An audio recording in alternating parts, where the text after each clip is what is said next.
একটু বেশি লেট হয়ে গেছে, এসে দেখি এইগুলো পুরো ভিজে গেছে। দুদিন ধরে এটা শোকাচ্ছি, একবার শুকছে আর ভিজে যাচ্ছে। ফ্রিজ থেকে বের করলাম, সেইবারে কিনে এনেছিলাম মিয়ামোর থেকে কেকগুলো, এখনও খাওয়া হয়নি, এটা টিফিনে নিয়ে চলে যাব। এই যে দুটো কেক ছিল, এই বাটারস্কচটা নিলাম, এটা রেখে দিলাম। এই যে আমটা ওই রুমে দিয়েছে, এইটাকে টিফিনে নিয়ে চলে যাব। লেট হয়ে গেছে ঘুম থেকে উঠতে গিয়ে, অনেক লেট হয়ে গেছে। আমি স্নান ধান তাড়াতাড়ি করে করলাম। ব্রেড নিয়েছিলাম, আমটা তো পচা আবার ওটা ফেলে দিতে হলো।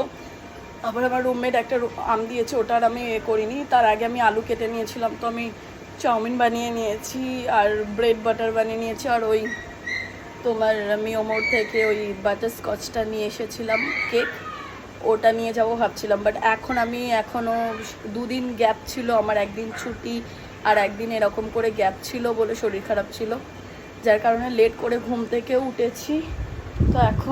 তো এখন এই যে ভাতে জল দিয়ে দিয়েছি, এটাই রাতের ডিনার করে নেবো। এটা খেয়ে নেবো, কারণ না খেয়ে গেলে তো শরীর খারাপ করবে।